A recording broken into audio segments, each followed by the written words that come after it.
Halo semuanya, jumpa lagi bersama saya Coach Hendra Hilman. Senang sekali saat ini saya bisa sharing kembali di channel YouTube Coach Hendra Hilman. Bagi Anda yang baru pertama kali nonton channel saya, silakan Anda bisa nonton dulu, lalu Anda kalau suka Anda bisa like, subscribe, dan share ke teman-teman Anda ya. Nah, hari ini saya akan share mengenai tentang bagaimana caranya kita mempercepat lagi perkembangan bisnis kita ya. Supaya kita bisa cepat, maka kita harus jangan jadi Superman ya. Banyak nih Superman di koleksi saya, tapi tujuannya Anda jangan jadi Superman, tapi Anda harus bentuk yang namanya super team ya. Oke, nah jadi saya bilang begini, ini super team ya. Apa itu super team? Orang banyak, ya coach saya maunya punya super team sih coach, cuman saya bagaimana ya caranya dapetin super team? Jadi super team itu maksudnya bagaimana? Super team itu intinya adalah orang-orang yang bisa Anda andalkan, dan orang-orang ini bisa kompeten dan bisa memaksimalkan hasil kerja mereka ya. Karena kalau mereka hanya bekerja saja tidak sesuai dengan kompetensinya dan akhirnya harus Anda lagi yang kerjakan, berarti tidak maksimal. Berarti belum punya super team. Atau saat ini saya punya orang sih coach, saya punya karyawan sih, ya mereka bagus pekerjaannya, tetapi ya kerjaan-kerjaan biasa, ya tidak membuat lebih next level lagi, tidak membuat lebih quantum leap lagi ya. Berarti kalau gitu Anda capek sendiri, Anda jadi Superman, Anda jadi Superman atau Superwoman, tapi Anda bukan punya super team, tapi cuma punya tim. Gitu. Ya, supernya dicoret gitu loh. Jadi Anda semua yang kerjain, Anda semua yang kerjain, Anda semua yang kerjain, Anda semua yang kerjain. Timnya ngapain? Ya kerja. Disuruh kerja, mau nggak? Ya mau. Nurut nggak? Ya nurut.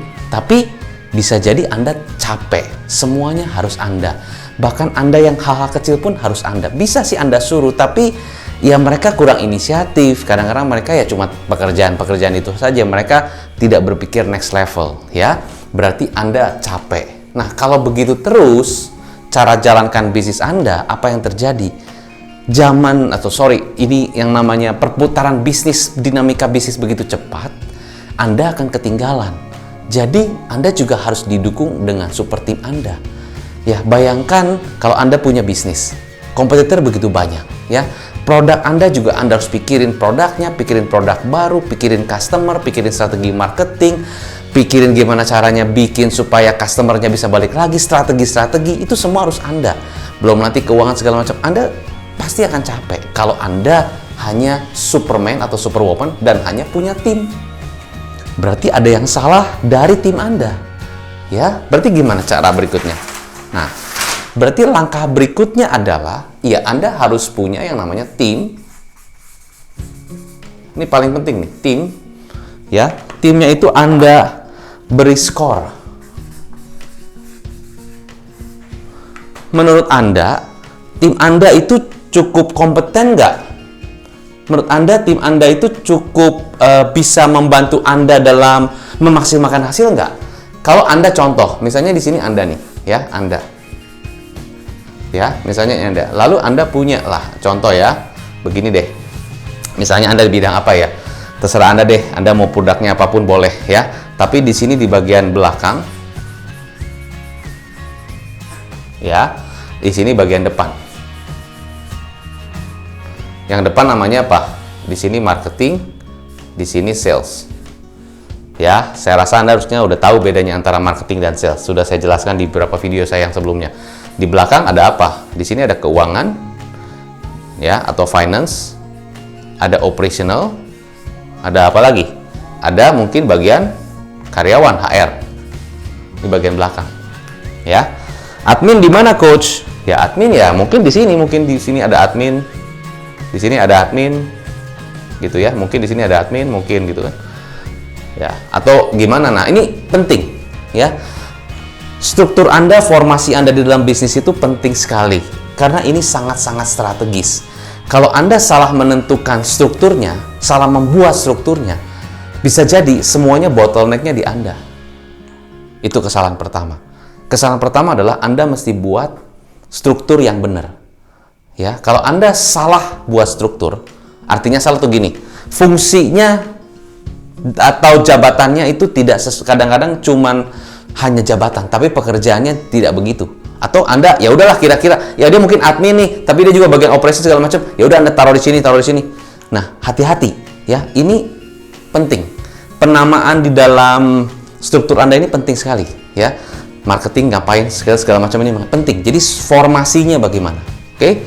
Nah, setelah itu, setelah Anda tahu strukturnya ya, Anda juga harus tahu orang-orang di dalam sini ya.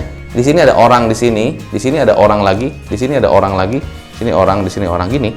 Pertanyaannya adalah apakah orang ini adalah orang yang tepat? Bisa jadi mereka Anda nggak tes. Ada tesnya, tes karakter. Karakternya bisa jadi macam-macam. Ada yang orangnya steady, tenang gitu kan, nggak banyak bicara, pokoknya bicara seperlunya gitu kan. Ada yang teliti, detail gitu kan. Ada yang baperan, ada yang dominan gitu. Anda harus tahu ini orang-orangnya karakternya gimana. Ya, kalau orang sales harusnya apa? Ya, kalau orang sales harusnya dia extrovert.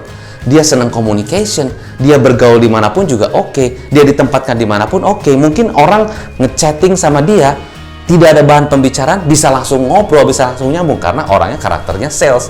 Tapi bayangkan kalau Anda nggak pernah tes orang ini, ya, bisa jadi orangnya, kamu dong, ada itu dong, apa namanya, chatting dong ke customer, atau proaktif kayak nanya gimana kabar. Wah, gimana nanyanya ya? Ya nanyanya biasa aja sih. Apa kabar Pak? Gitu. Ngomongnya biasa, formal begitu. Nggak ada basa-basi gimana. Basa-basinya juga biasa banget.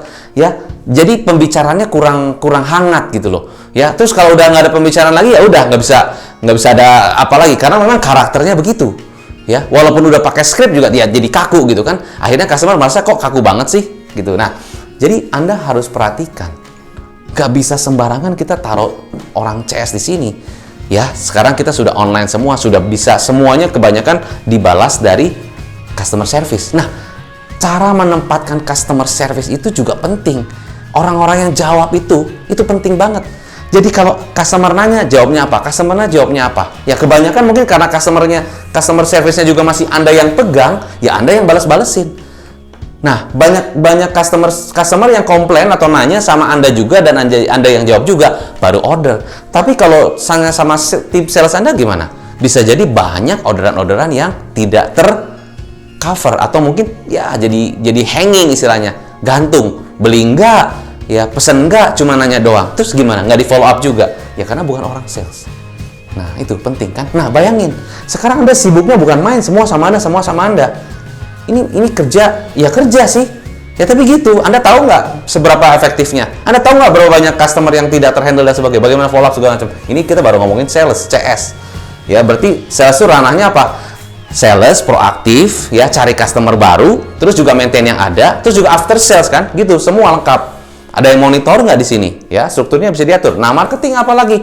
Ya, marketing mesti pikirin brandingnya gimana, naikkan persepsi dari produk gimana, cara bagaimana supaya bisa kolaborasi, atau bagaimana supaya produknya bisa lebih dikenal. Itu semua marketing. Siapa yang pikirin ini? Nah, sementara Anda pikirin di belakang ini gimana? Ada yang jaga nggak? Sementara Anda pikirin ke depan, yang belakang nggak ada yang jaga. Bisa jadi ini bisa, wah, keboboran juga di sini, karena customer Anda juga, ataupun ada beberapa yang komplain karena mungkin pengirimannya lambat, atau mungkin barangnya tidak sesuai dengan apa yang dipesan, kualitas QC-nya nggak bagus, itu di belakang semua. Keuangan sistem juga banyak nggak ketagih gitu kan, ditagih juga ya gitulah, customer ada yang nggak bayar juga tidak ditagih ulang. Nah, itu main bagian belakang. Ya. Nah, jadi kalau Anda tahu ternyata bisnis itu ada di bagian depan sama di bagian belakang. Ya. Nah, makanya Anda begini, saya kasih satu ilustrasi buat Anda. Kalau Anda sebagai pengusaha, ya, saya rasa pasti Anda juga harusnya tahu banget bisnis Anda. Tapi ibaratnya kita harus, sebelum menentukan action, kita harus lihat secara begini. Anggaplah ini pertama marketing deh. Ya, marketing, ya. Terus di sini apa? Di sini mungkin sales. Di sini apa lagi?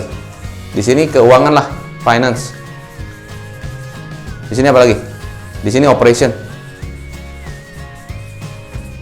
Ya, di sini apa lagi dasarnya? Nah, di sini mungkin tim Anda. Nah, sekarang coba kalau Anda scoring. Anda nilai. Marketing Anda nilainya berapa?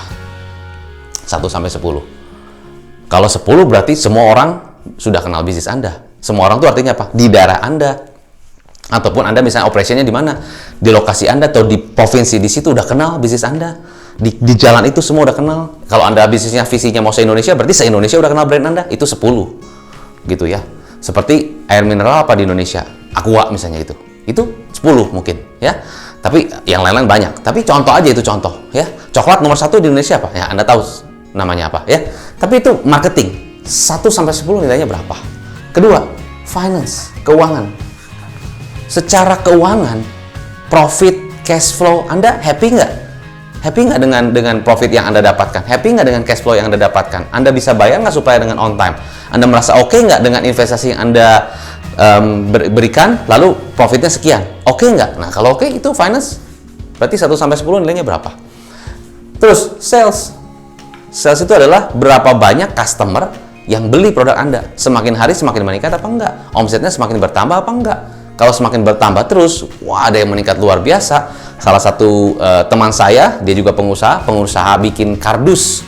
Karena sekarang orang banyak packaging dikirim dan sebagainya, ternyata omsetnya meningkat luar biasa. Berarti salesnya bagus, gitu ya. Nah itu sales meningkat, ya. Terus operational, itu skornya berapa tadi? 1 sampai 10. Jadi marketing 1 sampai 10 berapa? Finance 1 sampai 10 berapa? Sales 1 sampai 10 berapa? Operational. Operational ngomongin apa? Ngomongin sistem di dalam. Ya, pengiriman, barang di gudang, ya, terus juga ketersediaan barang, stok, terus customer service-nya, satisfaction-nya, happy nggak customer dengan operation Anda? Atau mereka sering telat, atau mereka sering komplain, berarti operation nggak bener, gitu ya. Ada yang beberapa di bisnis makanan, ada beberapa customer komplain karena rasanya beda, begitu pesannya banyak, rasanya beda, itu berarti operation. Nah, 1 sampai 10 nilainya berapa? Gitu ya. Sistem di dalam juga mengenai monitoring sistem, mengenai monitoring tentang bagaimana sistem untuk bisnis flow-nya, SOP-nya, semua operational 1 sampai 10 berapa.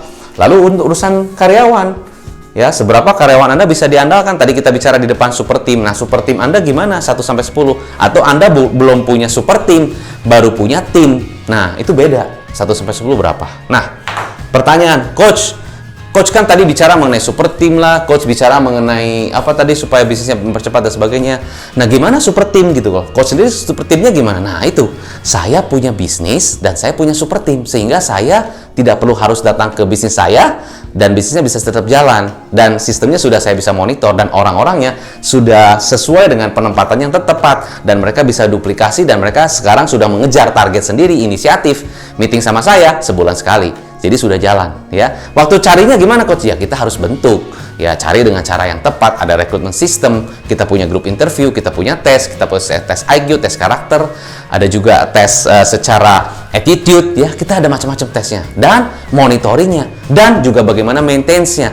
Karena waktu itu saya bukan hanya rekrut, terus nih, rekrut, yaudah kasih SOP, kasih job desk, kasih struktur yang tepat, dan jalan. Nggak begitu. Nggak begitu bangun super team. Rekrut. Setelah rekrut apa? Setelah rekrut ya kita kasih tahu nih perusahaan kita begini-begini, orientation dulu. Kita sebutnya orientation gitu kan. Induction lah, induction training. Ini loh milestone-nya begini, visi kita begini, menuju ke sana gitu kan. Budaya perusahaan seperti ini. Lalu kita blend in pakai budaya. Digabungkan, ya kita meeting sering, kita bikin satu acara dan sebagainya. Kebentuk dulu karena bayangkan di dalam bisnis kan berbagai macam karyawan tuh dengan berbagai macam background dan sebagainya disatukan di dalam kapal bisnis Anda. Kalau Anda tidak punya budaya yang jelas, tidak punya budaya yang benar-benar bisa menyatukan mereka, ya sulit. Ya, jadi ada langkah-langkahnya. Nah, saran saya Anda coba kerjakan ini dulu. Anda kasih skor. Berapa skornya? Nah, lihat yang skor paling rendah, itu yang Anda fokuskan dulu. Ya, nah semoga tips saya bisa membantu Anda dan membuat Anda semakin lebih jelas lagi strategi apa yang harus saya jalankan dan action mana yang harus saya jalankan dulu. Oke, sukses selalu untuk Anda, take care, dan silakan Anda tulis di komen apa pembelajaran Anda dalam sharing saya kali ini. Take care, salam pengusaha.